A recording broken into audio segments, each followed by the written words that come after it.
Welcome back to working thoughts. आज इस video में कंप्यूटर के कुछ इंपॉर्टेंट क्वेश्चंस को डिस्कस करेंगे। In latest generation of computers the instructions are executed parallelly, sequentially, both sequentially and parallelly and all the above. तो इसका correct answer होगा कि both sequentially and parallelly. Sequential कहने का मतलब क्या है कि जो प्रोसेसर है उसको अगर एक टाइम में एक ही काम दिया जाए, ठीक है, और उस काम को वो प्रोसेसर एग्जीक्यूट करता है तो उसको क्या बोलेंगे, मतलब उसको बोलेंगे सीक्वेंशियल एग्जीक्यूशन। और बहुत सारा काम एक साथ ही प्रोसेसर को दे दिया जाएगा और सभी काम को जो है एक साथ वो एग्जीक्यूट करेगा तो उसको क्या बोलेंगे, पैरेलली बोलेंगे। मतलब एक टाइम में अगर एक इंस्ट्रक्शन को ये प्रोसेसर एग्जीक्यूट करता है तो उसको सीक्वेंशियल एग्जीक्यूशन बोलेंगे, और बहुत सारे इंस्ट्रक्शन को जो है ये प्रोसेसर एग्जीक्यूट करेगा तो उसको क्या बोलेंगे, पैरेलली, ठीक है, एग्जीक्यूशन बोलेंगे, पैरेलल एग्जीक्यूशन। तो पैरेलल एग्जीक्यूशन में इनपुट जो है बहुत सारे एक साथ दिए जाते हैं, ठीक है, बहुत नंबर ऑफ इंस्ट्रक्शंस जो है उसको एक साथ प्रोवाइड किया कराया जाता है। लेकिन सीक्वेंशियल एग्जीक्यूशन में एक इंस्ट्रक्शन को एक टाइम में देंगे, ठीक है। तो ये समझ में आ गया सीक्वेंशियल और पैरेलल एग्जीक्यूशन क्या होता है। दूसरा हो गया कि who invented the high level language C. तो क्वेश्चन से ही पता चल रहा है कि सी क्या है, एक हाई लेवल लैंग्वेज है और इसको जो है डेनिस रिचे के द्वारा डेवलप किया गया था। ये जो है ये बहुत ही जनरल पर्पस एक प्रोग्रामिंग लैंग्वेज है। चूँकि ये हाई लेवल लैंग्वेज है तो प्रोग्रामर के द्वारा जो स्टार्टिंग में इसको ही बहुत ज़्यादा यूज़ किया जाता था, ठीक है। और यदि हम सी लैंग्वेज को अच्छी तरह से सीख गए तो अभी का जो लैंग्वेज है जावा हो गया, पाइथन हो गया, ठीक है, पाइथन हो गया, इन सभी को समझने में कोई भी दिक्कत नहीं आएगा। तो इसको आसानी से हम समझ सकते हैं। और इसका जो एक्सटेंडेड वर्जन है C++ हो गया, ठीक है। नेक्स्ट क्या हो गया कि human beings are refer to as homo sapiens. जिस तरह ह्यूमन का जो साइंटिफिक नेम है होमो सेपियंस, उसी तरह जो कंप्यूटर का साइंटिफिक नेम है वो क्या है, वो हो गया सिलिको सेपियंस, ठीक है। तो इसको क्या, कंप्यूटर को बोलेंगे। नेक्स्ट क्या हो गया कि एन एरर इन सॉफ्टवेयर और hardware is called a bug, ठीक है। यदि किसी सॉफ्टवेयर में अगर कोई एरर आ जाता है तो उसको हम क्या बोलेंगे, बग बोलेंगे, और एरर को हटाने की प्रक्रिया को क्या बोलते हैं, डिबग बोलते हैं। तो इसी तरह एक इसका अल्टरनेटिव नाम क्या है, इसको बोलते हैं ग्लिच, GLITCH, ठीक है। तो ग्लिच जो है ये कंप्यूटर में अगर आ गया, ये भी एक टाइप का बग है, और ये जो है ये सेल्फ रिपेयर हो जाता है, यानी कि खुद से जो है ये बग जो है ठीक हो जाता है। तो इसको क्या बोलेंगे, ग्लिच बोलते हैं। जो सेल्फ रिपेयर हो जाता है या खुद से ये ठीक हो जाता है, कंप्यूटर सिस्टम खुद से उसको ठीक कर लेता है, तो उसको क्या बोलेंगे, ग्लिच बोलेंगे। ये ज़्यादा लंबे टाइम तक ये नहीं रहता है प्रॉब्लम। लेकिन बग जो होता है ये कभी कभी एक विशेष टाइप के होता है और वो जो है कंप्यूटर खुद से नहीं ठीक कर पाता है, ठीक है। नेक्स्ट हो गया कि personal computers use a number of chips mounted on a main circuit board. What is the common name for that is called the motherboard. तो मदरबोर्ड क्या होता है, एक पीसीबी होता है, प्रिंटेड सर्किट बोर्ड होता है, जिसमें बहुत सारे क्या होते हैं, जो बहुत सारे कंपोनेंट्स उसमें लगे रहते हैं, और ये जो है कनेक्टिविटी का बैकबोन कहलाता है। मदरबोर्ड क्या कहलाता है, कनेक्टिविटी का बैकबोन कहलाता है, क्योंकि इसमें बहुत सारे जो कंपोनेंट्स होते हैं वो आपस में एक दूसरे के साथ इसी बोर्ड पे जुड़े रहते हैं, ठीक है। जितने भी इनपुट आउटपुट डिवाइसेस होते हैं वो सभी जो है मदरबोर्ड के थ्रू ही एक दूसरे के साथ कनेक्ट रहते हैं। तो उसका क्या हो गया, मदरबोर्ड हो गया। नेक्स्ट हो गया computer program that converts entire program into machine language is called, ठीक है। अब देखिए, जैसा कि हमने कल डिस्कस किया, जो दो टाइप का ट्रांसलेटर होता है, एक इंटरप्रेटर होता है, ठीक है, एक इंटरप्रेटर हो गया और दूसरा क्या हो गया, कंपाइलर हो गया। ट्रांसलेटर क्या करता है, कंपाइलर, ठीक है, इसको क्या बोलते हैं, कंपाइलर, कंपाइलर। तो ट्रांसलेटर क्या होता है, ट्रांसलेटर का जो है एक जनरल टर्म है इंटरप्रेटर और कंपाइलर के लिए। तो ट्रांसलेटर क्या करता है कि ये जो सोर्स कोड होता है यानी कि जो प्रोग्रामर के द्वारा लैंग्वेज को लिखा ले जाता है, ये हाई लेवल लैंग्वेज वगैरह जो होता है वो सोर्स कोड कहलाता है, जो सोर्स कोड को जो है ऑब्जेक्ट कोड में बदल देता है। ऑब्जेक्ट कोड बोले तो जो कंप्यूटर का कोड जो भाषा होता है, बाइनरी कोड को ऑब्जेक्ट कोड बोलेंगे या उसको बाइनरी कोड बोलेंगे या मशीन कोड बोलेंगे, ठीक है, जो बाइनरी नंबर्स में बदल देता है तो उसको क्या बोलते हैं, ट्रांसलेटर बोलते हैं। चूँकि प्रोग्रामर लिखता है हाई लेवल लैंग्वेज में यानी कि सोर्स कोड में, लेकिन कंप्यूटर क्या समझता है, मशीन लेवल लैंग्वेज में समझता है, यानी बाइनरी कोड को समझता है। तो भारी गड़बड़ हो गया, तो इसका ट्रांसलेशन करने का काम कौन करता है, ट्रांसलेटर करता है। यदि जो ट्रांसलेशन की प्रक्रिया है, एक सिंगल जो प्रोग्राम है उसको अगर एक ही बार में, ठीक है, एक सिंगल प्रोग्राम को अगर एक टाइम में अगर ट्रांसलेट करता है तो कौन करेगा, इंटरप्रेटर कहेगा। और बहुत सारे प्रोग्राम्स को, ठीक है, एक साथ अगर ट्रांसलेट करता है तो उसको कौन ट्रांसलेट करेगा, कंपाइलर ट्रांसलेट करेगा। यानी एक इंस्ट्रक्शन को एक टाइम जो ट्रांसलेट करने का काम करता है वो कौन करता है, इंटरप्रेटर। लेकिन बहुत सारे इंस्ट्रक्शंस को जो इंटरप्रेट करता है या उसको ट्रांसलेट करता है मशीन कोड में, तो उसको कौन करता है, कंपाइलर करता है। समझ में आ गया। नेक्स्ट है,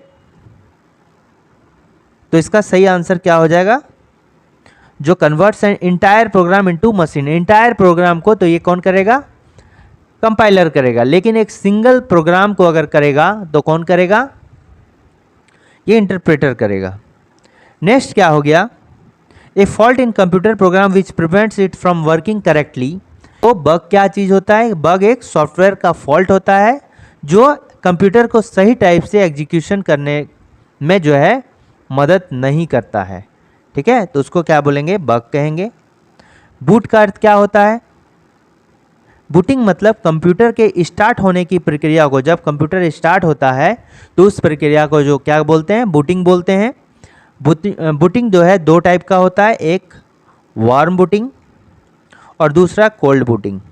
जब फर्स्ट टाइम कंप्यूटर जब स्टार्ट होता है तो उसको क्या बोलेंगे, कोल्ड बूटिंग कहेंगे। और जब रीस्टार्ट होता है, दोबारा से कंप्यूटर स्टार्ट होगा, रीस्टार्ट कराया जाता है, तो उसको क्या बोलेंगे, वार्म बूटिंग बोलेंगे, ठीक है। नेक्स्ट क्वेश्चन है कि डॉस क्या होता है। डॉस का अर्थ होता है डिस्क ऑपरेटिंग सिस्टम। ये जो है विंडो के पहले वर्जन में डिस्क ऑपरेटिंग सिस्टम का यूज़ किया जाता है।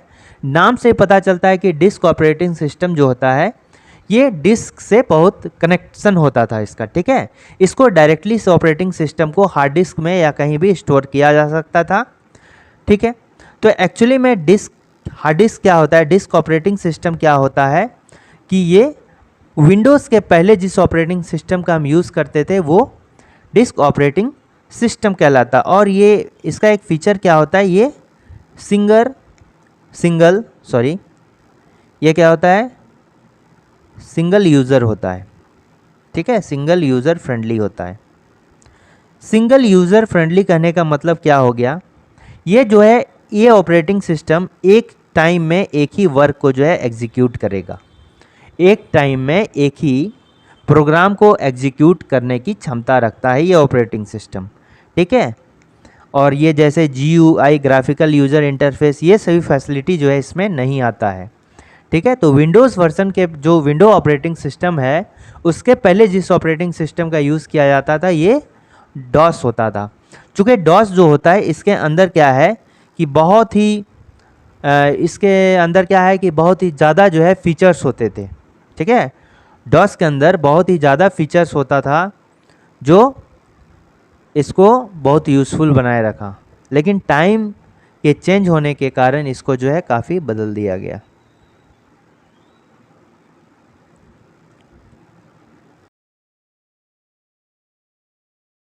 नेक्स्ट क्वेश्चन क्या है, डॉस क्या होता है। तो डॉस का फुल फॉर्म होता है डिस्क ऑपरेटिंग सिस्टम, ठीक है। डिस्क ऑपरेटिंग सिस्टम इसलिए कहलाता है क्योंकि ये डिस्क जो ड्राइव होता है ये इसी से ऑपरेट होता था, ठीक है। क्योंकि ये जो हार्ड ड्राइव है, ठीक है, हार्ड ड्राइव होता है, हार्ड डिस्क हो गया, फ्लॉपी डिस्क हो गया, ठीक है। इसी में क्या होता है ये स्टोर रहता था और इसी के थ्रू ये जो है एग्जीक्यूट कंप्यूटर को जो है परफॉर्मेंस देता था, ठीक है। तो डिस्क ऑपरेटिंग सिस्टम का एक इम्पॉर्टेंट फीचर क्या है कि ये जो है सिंगल यूज़र होता है, ठीक है, सिंगल यूज़र और सिंगल टास्किंग होता है। सिंगल यूज़र कहने का मतलब क्या है, इसको एक टाइम में एक ही यूज़र जो है यूज़ कर सकता है। और दूसरा क्या हो गया, सिंगल टास्किंग, मतलब एक टाइम में एक ही प्रोग्राम को जो है ये परफॉर्म कर सकता है, ठीक है। एक टाइम में एक ही प्रोग्राम को ये ऑपरेटिंग सिस्टम जो है एग्जीक्यूट कर सकता है, इसलिए सिंगल टास्किंग हो गया। चूँकि डिस्क ऑपरेटिंग सिस्टम के पास हिडन पावर है, इसलिए आज के जो विंडोज़ हैं इससे भी जो है बेहतर तभी माने जाते थे, क्योंकि उसके पास जो हिडन पावर है उसके पास होता था, मतलब छिपा हुआ जो कुछ ऐसा फीचर था जो आज के कंपैरिजन में वो ज़्यादा उसको बेहतर बनाता है, ठीक है। तो इससे ज़्यादा डिस्क ऑपरेटिंग सिस्टम के बारे में जो है जानना नहीं है। देखिए इसमें जो एक होता है, एक माइक्रोसॉफ्ट का डिस्क ऑपरेटिंग सिस्टम आता था, माइक्रोसॉफ्ट डॉस। ये जो है ये क्या है, ये कमांड, ठीक है, कमांड लाइन इंटरफेस है, कमांड लाइन इंटरफेस। तो ये कमांड लाइन इंटरफेस करने का मतलब ये सिर्फ कमांड, यानी कि सिर्फ प्रोग्राम से ही चलता है, कमांड देने से ही चलता है। इसमें हम किसी तरह के जो एक्सटर्नल जो आउटपुट डिवाइसेस होते हैं या इनपुट डिवाइसेस हैं उनको यूज़ नहीं कर सकते थे, ठीक है, इसलिए इसको कमांड लाइन इंटरफेस कहा जाता है। जैसे अगर मान लीजिए कि आपको कुछ, अगर आपको मान लेते हैं कि कोई इमेज देखना है, ठीक है, डायरेक्ट आप यहाँ पर GUI इंटरफेस है। GUI इंटरफेस मतलब क्या है कि कोई यहाँ पर आइकन बनाया है, जस्ट उसमें क्लिक किया और उस आइकन में चले गए। लेकिन इसमें क्या, कमांड लाइन में क्या होता है कि उसमें हमको प्रोग्राम लिख के ही एग्जीक्यूट करेंगे तभी वो जो है मेरा ये एप्लीकेशन खुलता, ठीक है। लेकिन अभी के टाइम में क्या है, GUI है, ग्राफिकल यूज़र इंटरफेस है, तो आइकन को डायरेक्ट क्लिक करते हैं वो खुल जाता है, ठीक है ना। नेक्स्ट क्या है कि dash translates and executes program at run time line by line. अब देखिए लाइन बाय लाइन को जो प्रोग्राम एग्जीक्यूट करता है उसको क्या बोलेंगे, उसको कहेंगे इंटरप्रेटर, ठीक है, उसको क्या बोलेंगे, इंटरप्रेटर बोलेंगे। लेकिन एक साथ जो करेगा उसको क्या बोलेंगे, कंपाइलर बोलेंगे, ठीक है। नेक्स्ट क्या है, इसमें देखिए एक टर्म है लिंकर। लिंकर क्या होता है कि जो भी ऑब्जेक्ट फाइल्स होता है, यानी कि कंप्यूटर से रिलेटेड जो कंप्यूटर जो जिस फाइल को समझता है, बाइनरी जो फाइल है, बाइनरी कोडेड फाइल जो होता है, उस फाइल को आपस में लिंक करने का काम कौन करता है, लिंकर करता है। लिंकर क्या करता है, जो ऑब्जेक्ट फाइल्स होते हैं उसको लिंक करता है एक दूसरे से, और लिंक करने के बाद जो है इसको लोड करता है, ठीक है, यानी कि जो मेन मेमोरी में इसको डालता है, ठीक है। तो मेन मेमोरी में डालने का काम कौन करता है, उसको ये लोडर करता है, ठीक है। यानी कि जब भी हम कोई मान लेते हैं, जब भी कोई हम फाइल को कंप्यूटर में ओपन करते हैं तो वो कहाँ होता है, रैम में होता है, और ये फाइल जो आता है वो लिंकर के थ्रू ही आता है, ठीक है। तो इसको क्या बोलेंगे, लोडर बोलेंगे। नेक्स्ट हो गया कोबोल। क्या चीज़ होता है, कोबोल जो है बिजनेस से रिलेटेड है, हाई लेवल लैंग्वेज है, ठीक है, बिजनेस रिलेटेड एक हाई लेवल लैंग्वेज है, उसको क्या बोलेंगे, कोबोल बोलेंगे। और कोबोल का अर्थ होता है कॉमन ओरिएंटेड, ठीक है, कॉमन बिजनेस ओरिएंटेड लैंग्वेज, इसको क्या बोलेंगे, common business oriented language, oriented language. तो ये किससे होता है, बिजनेस से रिलेटेड होता है, ये हाई लेवल लैंग्वेज होता है, ठीक है। नेक्स्ट क्या है, एसएमपीएस। तो ये क्या होता है, कंप्यूटर सिस्टम में होता है, एक सर्किट बोर्ड होता है, सर्किट होता है। तो इसका फुल फॉर्म होता है switched mode power supply. Switched mode क्यों, अब देखिए कंप्यूटर में जो वोल्टेज आता है वो तो हाई पावर का वोल्टेज होता है, लेकिन जो मदरबोर्ड में कंपोनेंट रहता है, जैसे मेरा कोई अगर रजिस्टर हुआ, ट्रांजिस्टर हुआ, ठीक है, या फिर मान लेते हैं बायोस हो गया, तो इन सभी को जो है अलग अलग वोल्टेज चाहिए होता है, ठीक है, इन सभी को अलग अलग वोल्टेज चाहिए होता है।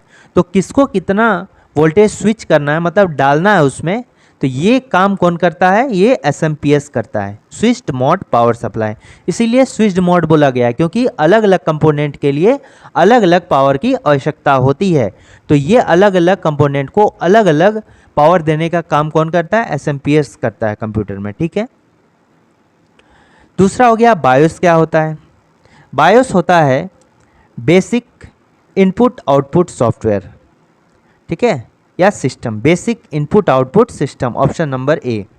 देखिए बायोस जो होता है ये क्या करता है कि जब कंप्यूटर सिस्टम स्टार्ट होता है तो सभी हार्डवेयर कंपोनेंट आपस में कनेक्टेड है कि नहीं, ये किसको देता है, माइक्रो प्रोसेसर को। ये जो है वो ये सिग्नल देता है कि हाँ भाई सभी जो है हार्डवेयर सही से काम कर रहे हैं, तभी कंप्यूटर जो है पूरी तरह से स्टार्ट होगा। ठीक है, जैसे ही कंप्यूटर को हम स्टार्ट किए तो माइक्रो प्रोसेसर क्या करता है, इस बायोस का यूज़ करता है, किस लिए, ये हार्डवेयर कंपोनेंट आपस में कनेक्टेड है कि नहीं, सभी अच्छी तरह से कनेक्ट काम कर रहा है कि नहीं, जितने भी इनपुट डिवाइस है, जितना भी आउटपुट डिवाइस है, वो सभी ठीक से काम कर रहे हैं कि नहीं।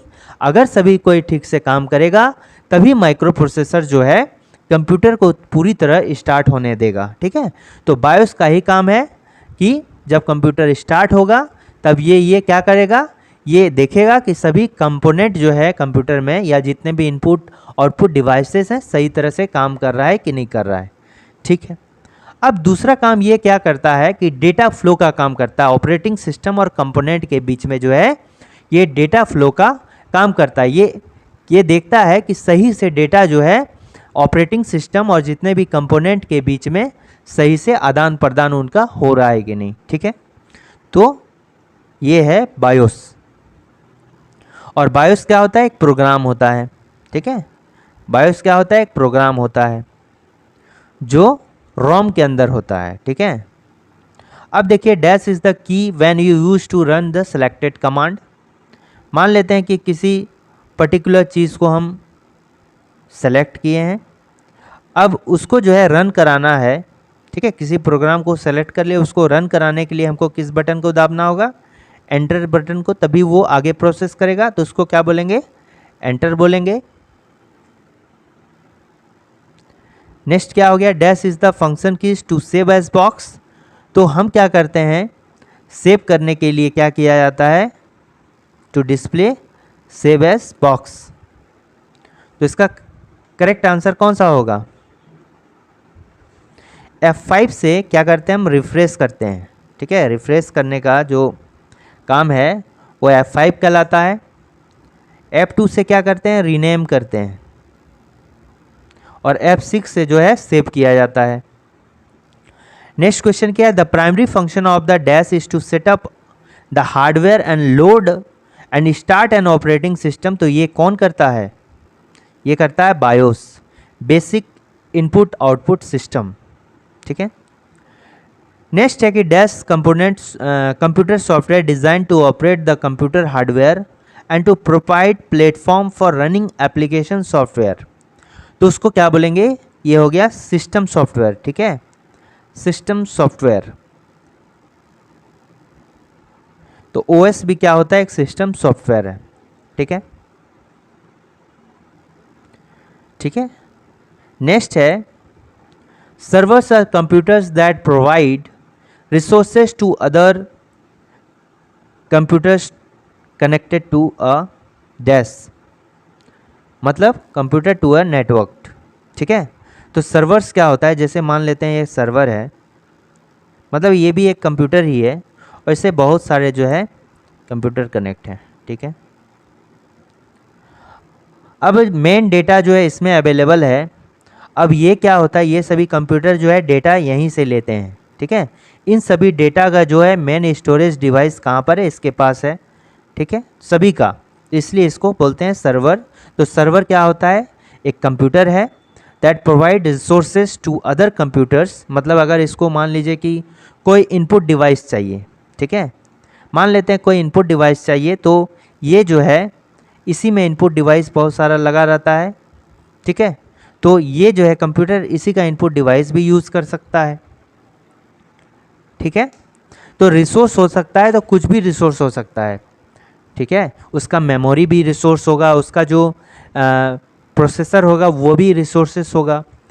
तो सिंपल ये सर्वर कुछ नहीं, एक कंप्यूटर है जो इन सभी कंप्यूटर्स को जो है रिसोर्स प्रोवाइड कराता है, जो नेटवर्क में, network connected to a network, ये सभी जो है नेटवर्क ही तो कहलाएगा। Connection of various systems is called network. The difference between people with access to computer and the internet and those without the access of computer is called, मतलब जो आदमी, देखिए एक है आदमी की कंप्यूटर में ही अपना दिन गुजारता है, कंप्यूटर के थ्रू उसका जो है सभी काम चलता है, या कंप्यूटर का आज के डेट में कंप्यूटर का एप्लीकेशन बहुत है, हर जगह कंप्यूटर का एप्लीकेशन है। और एक आदमी है जिसको कंप्यूटर का कोई ज्ञान ही नहीं है, मतलब वो कंप्यूटर से मतलब बिल्कुल अलग रहता है। तो एक कंप्यूटर का जो यूज़ करता है, कंप्यूटर का जो यूज़ नहीं करता है, इन दोनों के बीच का गैप क्या कहलाता है? ये डिजिटल डिवाइड कहलाता है। क्या कहलाता है? Digital divide.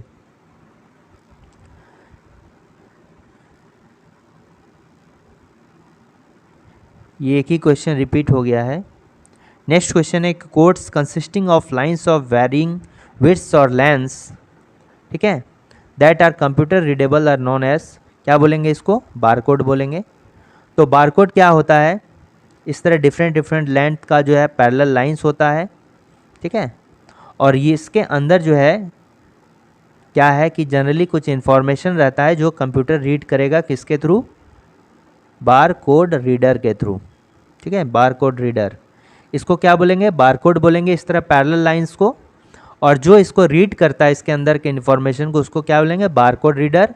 Barcode reader actually एक जो है लाइट बीम, जो है लाइट बीम या फिर उसको लेज़र बीम बोलेंगे, ठीक है, एक लाइट निकालता है।